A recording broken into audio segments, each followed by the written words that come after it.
Chapter 30. Interference with the Structure of Prices. 1. The Government and the Autonomy of the Market. Interference with the structure of the market means that the authority aims at fixing prices for commodities and services and interest rates at a height different from what the unhampered market would have determined. It decrees or empowers, either tacitly or expressly, definite groups of people to decree prices and rates which are to be considered either as maxima or as minima, and it provides for the enforcement of such decrees by coercion and compulsion. In resorting to such measures, the government wants to favor either the buyer, as in the case of maximum prices, or the seller, as in the case of minimum prices. The maximum price is designed to make it possible for the buyer to procure what he wants at a price lower than that of the unhampered market. The minimum price is designed to make it possible for the seller to dispose of his merchandise or his services at a price higher than that of the unhampered market. It depends on the political balance of forces which groups the authority wants to favor. At times, governments have resorted to maximum prices, at other times to minimum prices for various commodities. At times they have decreed maximum wage rates, at other times minimum wage rates. It is only with regard to interest that they have never had recourse to minimum rates. When they have interfered, they have always decreed maximum interest rates. They have always looked askance upon saving, investing, and money lending. If this interference with commodity prices, wage rates, and interest rates includes all prices, wage rates, and interest rates, it is tantamount to the full substitution of socialism of the German pattern for the market economy. Then the market, interpersonal exchange, private ownership of the means of production, entrepreneurship, and private initiative virtually disappear altogether. No individual any longer has the opportunity to influence the process of production of his own accord. Every individual is bound to obey the orders of the Supreme Board of Production Management. What in the complex of these orders are called prices, wage rates, and interest rates are no longer prices, wage rates, and interest rates in the catalactic sense of these terms. They are merely quantitative determinations fixed by the director without reference to a market process. If the governments resorting to price control and the reformers advocating price control were always intent upon the establishment of socialism of the German pattern, there would be no need for economics to deal with price control separately. All that has to be said with reference to such price control is already contained in the analysis of socialism. Many advocates of government interference with prices have been and are very much confused with regard to this issue. They have failed to recognize the fundamental difference between a market economy and a non-market society. The haziness of their ideas has been reflected in vague and ambiguous language, and in a bewildered terminology. They have tried to amalgamate things entirely incompatible with one another. Their main concepts are examples of the inconsistency which logicians call contradictio in adjecto. However, there were and are advocates of price control who have openly declared that they want to preserve the market economy. They are outspoken in their assertion that government fixing of prices, wage rates, and interest rates can attain the ends the government wants to attain by their promulgation without abolishing altogether the market and private ownership of the means of production. They even declare that price control is the best, or the only means of preserving the system of private enterprise, and of preventing the coming of socialism. They become very indignant if somebody questions the correctness of their doctrine and shows that price control, if it is not to make things worse from the point of view of the governments and the interventionist doctrinaires, must finally result in socialism.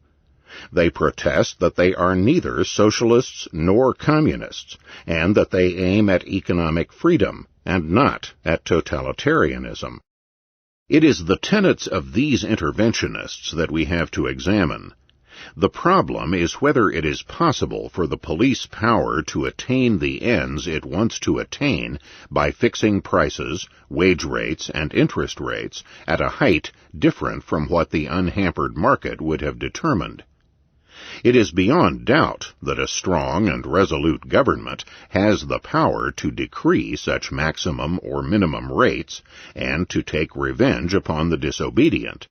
But the question is whether or not the authority can attain those ends which it wants to attain by resorting to such decrees.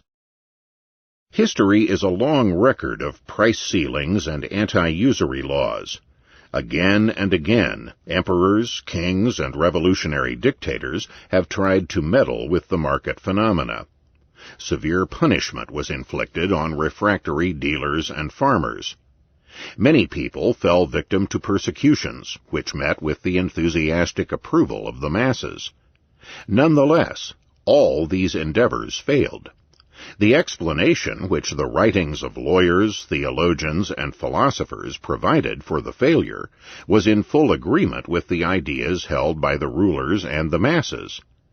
Man, they said, is intrinsically selfish and sinful, and the authorities were unfortunately too lax in enforcing the law. What was needed was more firmness and peremptoriness on the part of those in power. Cognizance of the issue involved was first reached with regard to a special problem. Various governments long practiced currency debasement. They substituted baser and cheaper metals for a part of the gold or silver which the coins previously contained, or they reduced the weight and the size of the coins.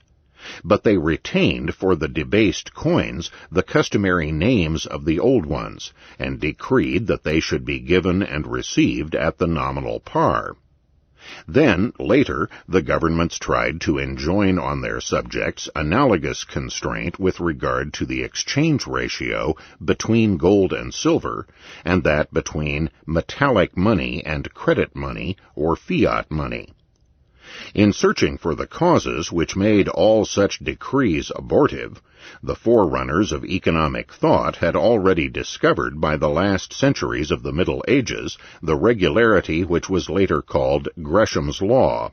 There was still a long way to go from this isolated insight to the point where the philosophers of the 18th century became aware of the interconnectedness of all market phenomena.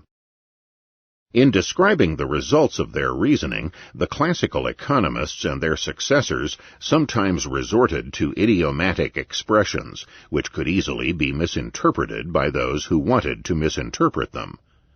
They occasionally spoke of the impossibility of price control. What they really meant was not that such decrees are impossible, but that they cannot attain those ends which the governments are trying to attain, and that they make things worse, not better. They concluded that such decrees are contrary to purpose and inexpedient. It is necessary to see clearly that the problem of price control is not merely one of the problems to be dealt with by economics, not a problem with regard to which there can arise disagreement among various economists. The issue involved is rather, is there any such thing as economics? Is there any regularity in the sequence and interconnectedness of the market phenomena? He who answers these two questions in the negative denies the very possibility, rationality, and existence of economics as a branch of knowledge. He returns to the beliefs held in the ages which preceded the evolution of economics. He declares to be untrue the assertion that there is any economic law, and that prices, wage rates, and interest rates are uniquely determined by the data of the market. He contends that the police have the power to determine these market phenomena ad libitum. An advocate of socialism need not necessarily negate economics. His postulates do not necessarily imply the indeterminateness of the market phenomena. But the interventionist, in advocating price control, cannot help nullifying the very existence of economics. Nothing is left of economics if one denies the law of the market. The German historical school was consistent in its radical condemnation of economics and in its endeavors to substitute wirtschaftliche Staatswissenschaften, the economic aspects of political science, for economics. So were many adepts of British Fabianism and American institutionalism. But those authors who do not totally reject economics and yet assert that price control can attain the ends sought lamentably contradict themselves. It is logically impossible to reconcile the point of view of the economist and that of the interventionist. If prices are uniquely determined by the market data, they cannot be freely manipulated by government compulsion. The government's decree is just a new datum, and its effects are determined by the operation of the market. It need not necessarily produce those results which the government wants to realize in resorting to it. It may happen that the final outcome of the interference is, from the point of view of the government's intention, even more undesirable than the previous state of affairs which the government wanted to alter. One does not invalidate these propositions by putting the term economic law in quotation marks and by finding fault with the notion of the law. In speaking of the laws of nature, we have in mind the fact that there prevails an inexorable interconnectedness of physical and biological phenomena, and that acting man must submit to this regularity if he wants to succeed. In speaking of the laws of human action, we refer to the fact that such an inexorable interconnectedness of phenomena is present also in the field of human action as such, and that acting man must recognize this regularity too, if he wants to succeed. The reality of the laws of praxeology is revealed to man by the same signs that reveal the reality of natural law, namely, the fact that his power to attain his ends is restricted and conditioned. In the absence of laws, man would either be omnipotent and would never feel any uneasiness which he could not remove instantly and totally, or he could not act at all. These laws of the universe must not be confused with the man-made laws of the country and with man-made moral precepts. The laws of the universe about which physics, biology, and praxeology provide knowledge are independent of the human will. They are primary ontological facts rigidly restricting man's power to act. The moral precepts and the laws of the country are means by which men seek to attain certain ends. Whether or not these ends can really be attained this way depends on the laws of the universe. The man-made laws are suitable if they are fit to attain these ends, and contrary to purpose if they are not. They are open to examination from the point of view of their suitableness or unsuitableness. With regard to the laws of the universe, any doubt of their suitableness is supererogatory and vain. They are what they are, and take care of themselves. Their violation penalizes itself. But the man-made laws need to be enforced by special sanctions. Only the insane venture to disregard physical and biological laws, but it is quite common to disdain economic laws. Rulers do not like to admit that their power is restricted by any laws other than those of physics and biology. They never ascribe their failures and frustrations to the violation of economic law. Foremost in the repudiation of economic knowledge was the German historical school. It was an unbearable idea to these professors that their lofty idols, the Hohenzollern electors of Brandenburg and kings of Prussia, should have lacked omnipotence. To refute the teachings of the economists, they buried themselves in old documents and compiled numerous volumes dealing with the history of the administration of these glorious princes. This, they wrote, is a realistic approach to the problems of state and government. Here you find unadulterated facts and real life, not the bloodless abstractions and faulty generalizations of the British doctrinaires. In truth, all that these ponderous tomes report is a long record of policies and measures which failed precisely because of their neglect of economic law. No more instructive case history could ever be written than these Acta Borussica. However, economics cannot acquiesce in such exemplification. It must enter into a precise scrutiny of the mode in which the market reacts to government interference with the price structure. 2. The market's reaction to government interference. The characteristic feature of the market price is that it equalizes supply and demand. The size of the demand coincides with the size of supply, not only in the imaginary construction of the evenly rotating economy. The notion of the plain state of rest, as developed by the elementary theory of prices, is a faithful description of what comes to pass in the market at every instant. Any deviation of a market price from the height at which supply and demand are equal is, in the unhampered market, self-liquidating. But if the government fixes prices at a height different from what the market would have fixed if left alone, this equilibrium of demand and supply is disturbed. Then there are, with maximum prices, potential buyers who cannot buy, although they are ready to pay the price fixed by the authority, or even a higher price. Then there are, with minimum prices, potential sellers who cannot sell, although they are ready to sell at the price fixed by the authority, or even at a lower price. The price can no longer segregate those potential buyers and sellers who can buy or sell from those who cannot. A different principle for the allocation of the goods and services concerned, and for the selection of those who are to receive portions of the supply available, necessarily comes into operation.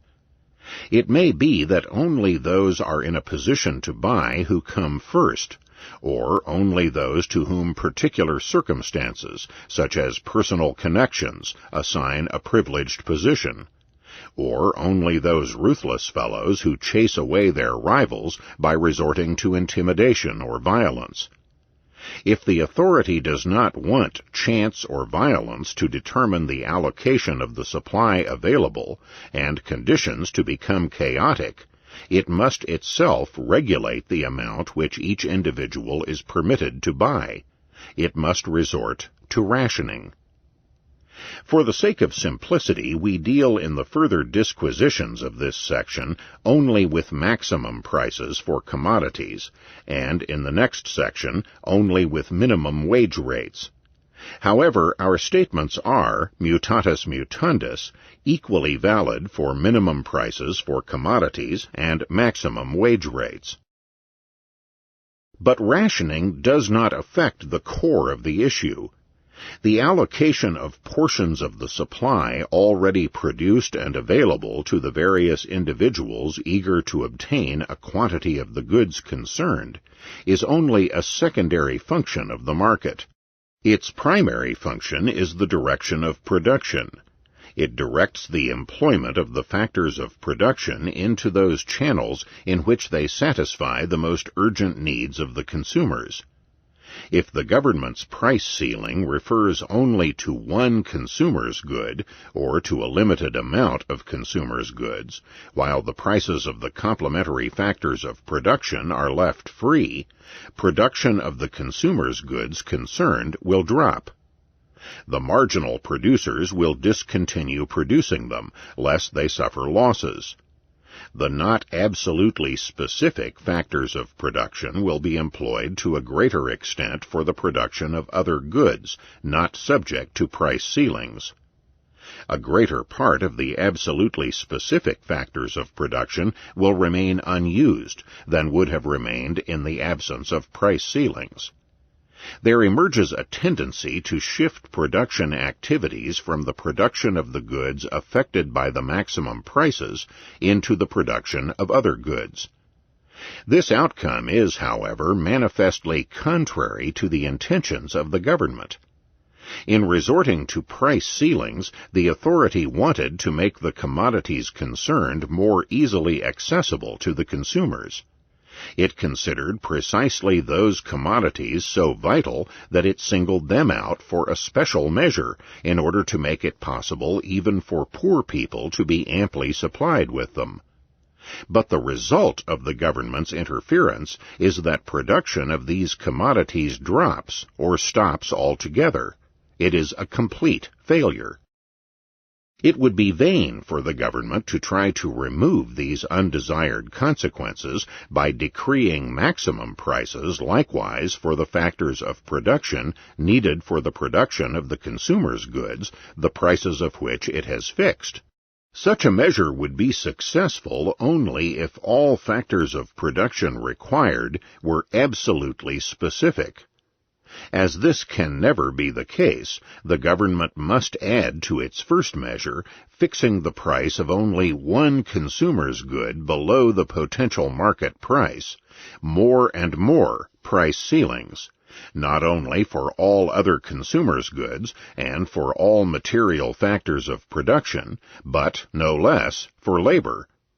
It must compel every entrepreneur, capitalist, and employee to continue producing at the prices, wage rates, and interest rates which the government has fixed, to produce those quantities which the government orders them to produce, and to sell the products to those people, producers or consumers, whom the government determines.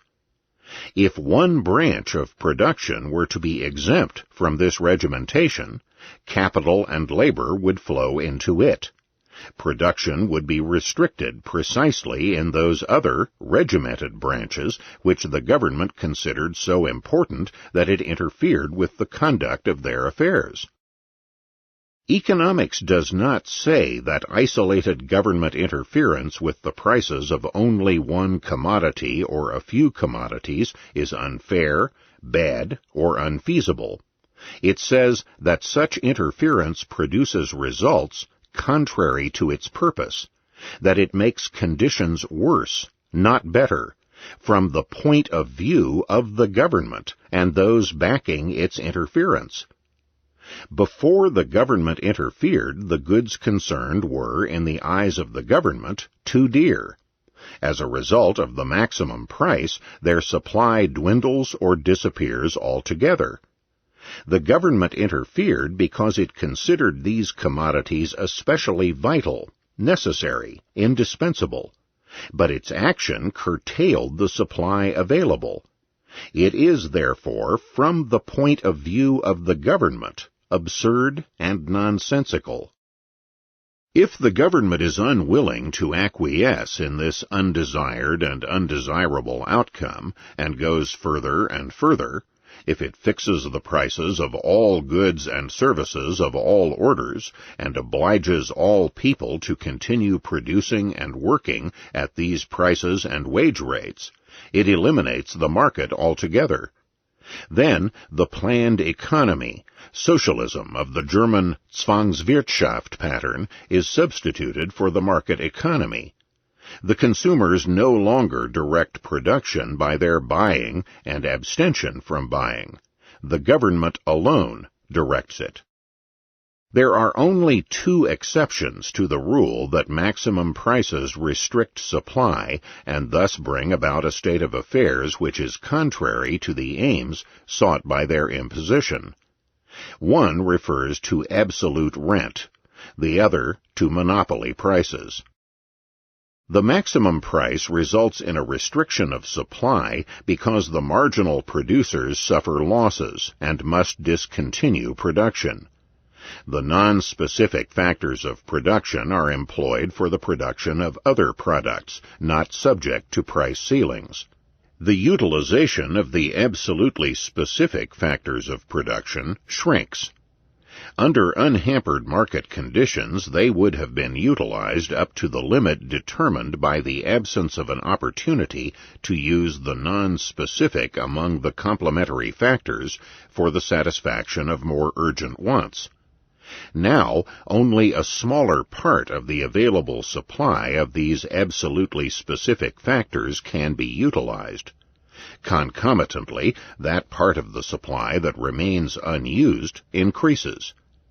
But if the supply of these absolutely specific factors is so scanty that under the prices of the unhampered market their total supply was utilized, a margin is given within which the government's interference does not curtail the supply of the product. The maximum price does not restrict production as long as it has not entirely absorbed the absolute rent of the marginal supplier of the absolutely specific factor. But at any rate, it results in a discrepancy between the demand for and the supply of the product. Thus the amount by which the urban rent of a piece of land exceeds the agricultural rent provides a margin in which rent control can operate without restricting the supply of rental space. If the maximum rents are graduated in such a way as never to take away from any proprietor so much that he prefers to use the land for agriculture rather than for the construction of buildings, they do not affect the supply of apartments and business premises. However, they increase the demand for such apartments and premises and thus create the very shortage that the governments pretend to fight by their rent ceilings. Whether or not the authorities resort to rationing the space available is catalactically of minor importance. At any rate, their price ceilings do not abolish the catalactic phenomenon of the urban rent. They merely transfer the rent from the landlord's income into the tenant's income. In practice, of course, governments resorting to rent restriction never adjust their ceilings to these considerations. They either rigidly freeze gross rents as they prevailed on the eve of their interference, or allow only a limited addition to these gross rents. As the proportion between the two items included in the gross rent, urban rent proper and price paid for the utilization of the superstructure, varies according to the special circumstances of each dwelling, the effect of the rent ceilings is also very different. In some cases, the expropriation of the owner to the benefit of the renter involves only a fraction of the difference between the urban rent and the agricultural rent. In other cases, it far exceeds this difference. But however this may be, the rent restriction creates a housing shortage. It increases demand without increasing supply. If maximum rents are decreed not only for already available rental space, but also for buildings still to be constructed, the construction of new buildings is no longer remunerative. It either stops altogether or slumps to a low level. The shortage is perpetuated. But even if rents in new buildings are left free, construction of new buildings drops. Prospective investors are deterred because they take into account the danger that the government will at a later date declare a new emergency and expropriate a part of their revenues in the same way as it did with the old buildings. The second exception refers to monopoly prices. The difference between a monopoly price and the competitive price of the commodity in question provides a margin in which maximum prices could be enforced without defeating the ends sought by the government. If the competitive price is P and the lowest among the possible monopoly prices, M, a ceiling price of C, C being lower than M, would make it disadvantageous for the seller to raise the price above P. The maximum price would re-establish the competitive price and increase demand, production, and the supply offered for sale.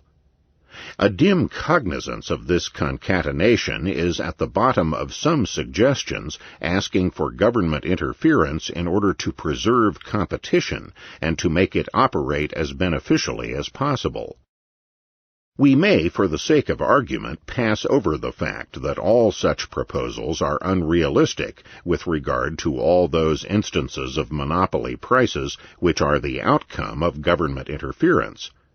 If the government objects to monopoly prices for new inventions, it should stop granting patents.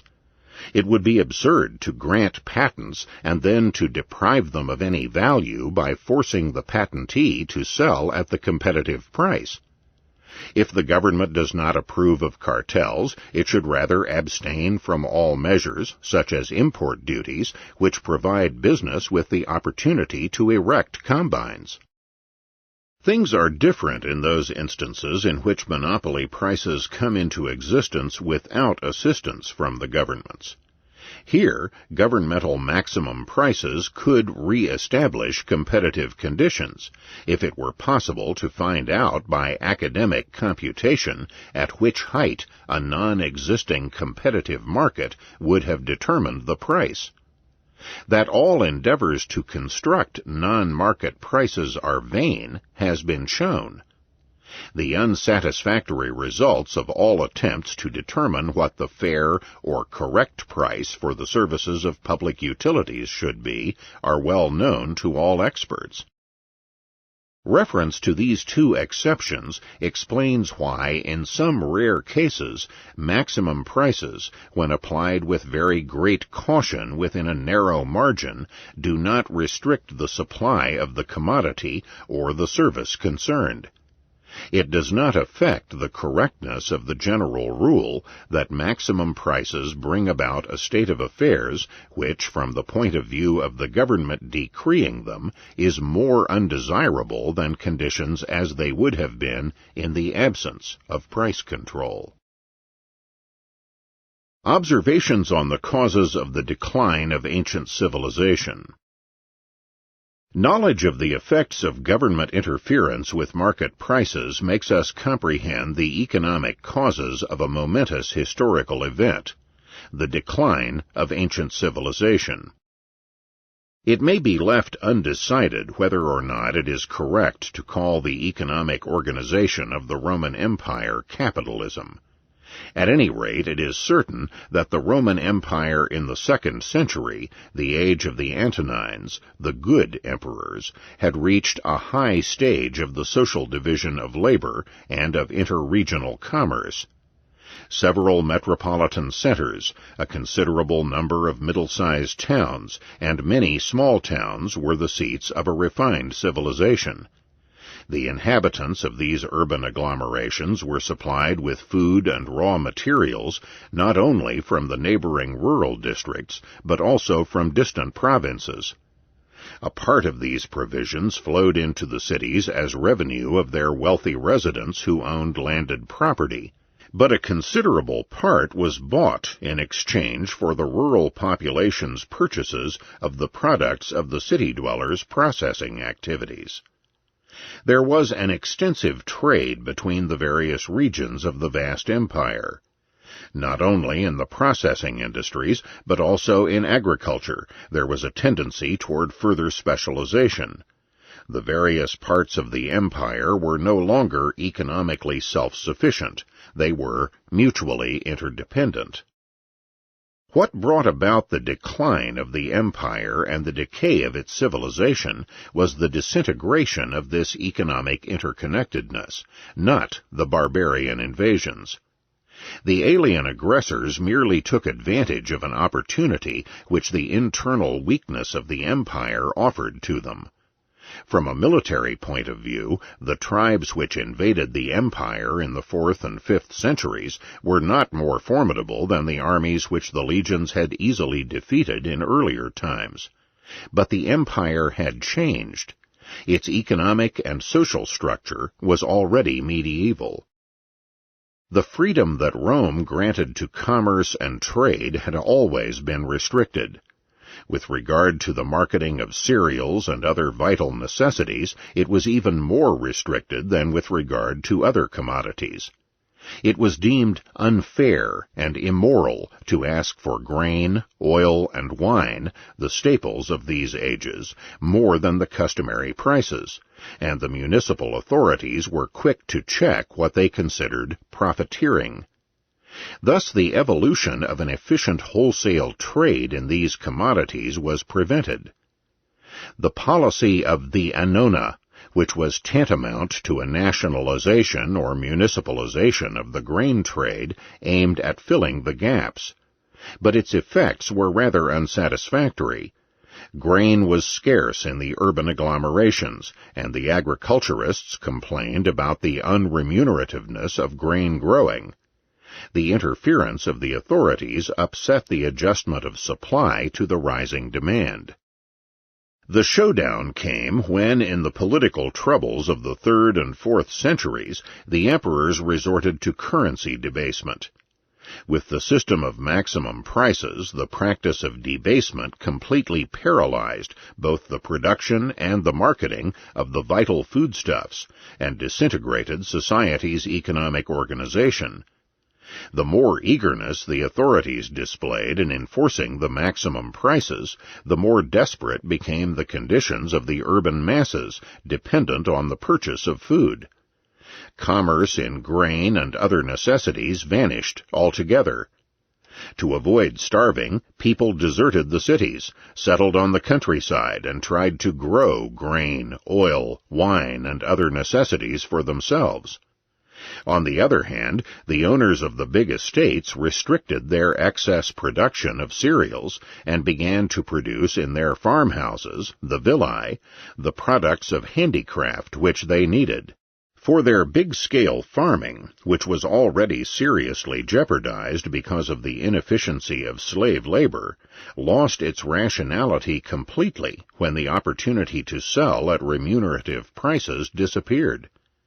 As the owner of the estate could no longer sell in the cities, he could no longer patronize the urban artisans either. He was forced to look for a substitute to meet his needs by employing handicraftsmen on his own account in his villa. He discontinued big-scale farming and became a landlord receiving rents from tenants or sharecroppers. These coloni were either freed slaves or urban proletarians who settled in the villages and turned to tilling the soil. A tendency toward the establishment of autarky of each landlord's estate emerged. The economic function of the cities, of commerce, trade, and urban handicrafts shrank. Italy and the provinces of the empire returned to a less advanced state of the social division of labor. The highly developed economic structure of ancient civilization retrograded to what is now known as the manorial organization of the Middle Ages. The emperors were alarmed with that outcome, which undermined the financial and military power of their government, but their counteraction was futile, as it did not affect the root of the evil. The compulsion and coercion to which they resorted could not reverse the trend toward social disintegration, which, on the contrary, was caused precisely by too much compulsion and coercion. No Roman was aware of the fact that the process was induced by the government's interference with prices and by currency debasement. It was vain for the emperors to promulgate laws against the city dweller who relicta civitate rus habitare malueret. The system of the liturgia, the public services to be rendered by the wealthy citizens, only accelerated the retrogression of the division of labor. The laws concerning the special obligations of the shipowners, the naviculari, were no more successful in checking the decline of navigation than the laws concerning grain dealing in checking the shrinkage in the city's supply of agricultural products. The marvelous civilization of antiquity perished because it did not adjust its moral code and its legal system to the requirements of the market economy. A social order is doomed if the actions which its normal functioning requires are rejected by the standards of morality, are declared illegal by the laws of the country, and are prosecuted as criminal by the courts and the police. The Roman Empire crumbled to dust because it lacked the spirit of liberalism and free enterprise. The policy of interventionism and its political corollary, the Führer principle, decomposed the mighty empire as they will, by necessity, always disintegrate and destroy any social entity.